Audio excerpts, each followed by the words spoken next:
What are some of your favorite/memorable opening lines from books? The building was on fire, and it wasn't my fault. From Blood Rights is one that always sticks in my mind. Sam Vim sighed when he heard the scream, but he finished shaving before he did anything about it. Night Watch by Terry Pratchett. A classic. There was a boy called Eustace Clarence Scrubb, and he almost deserved it. The Voyage of the Dawn Treader, C.S. Lewis. In a hole in the ground there lived a hobbit. The man in black fled across the desert, and the gunslinger followed.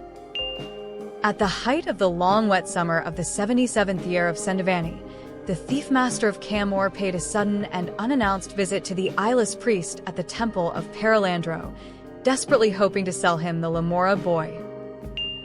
Sing, O goddess, of the rage of Achilles, son of Peleus. Mark Lawrence is the opening line goat. I'm a liar and a cheat and a coward, but I will never, ever let a friend down.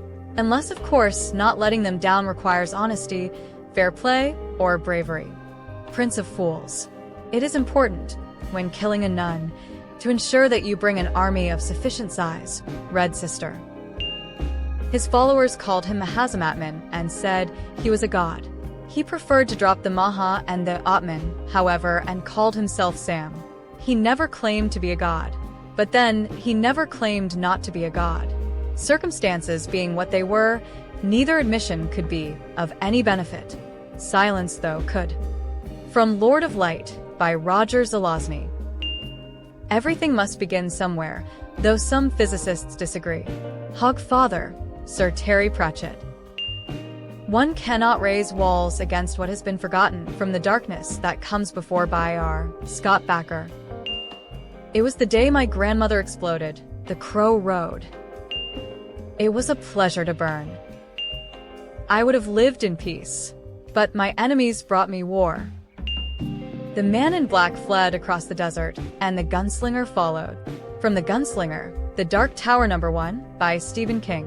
So iconic, and such an intriguing opening line to me. It makes me immediately want to read on. I was there, the day that Horus killed the Emperor.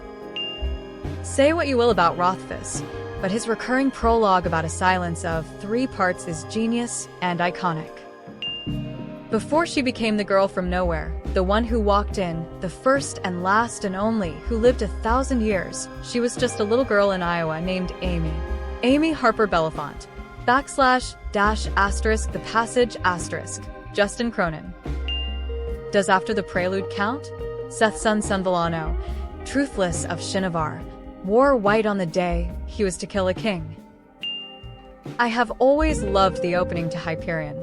******, the hegemony consul sat on the balcony of his ebony spaceship and played Rachmaninoff's Prelude in C-sharp minor on an ancient but well-maintained Steinway while great, green, saurian things surged and bellowed in the swamps below. All of this happened more or less. Slaughterhouse-Five by Kurt Vonnegut. The moon blew up without warning and for no apparent reason. Seven Eves. Always liked that one. My Friend Hergal had killed himself again. Biting the Sun by Tanith Lee. The palace still shook occasionally as the earth rumbled in memory, groaned as if it would deny what had happened. From the prologue of The Eye the World, Book 1 of The Wheel of Time. Still my favorite prologue of all time. The sky above the port was the color of television, tuned to a dead channel.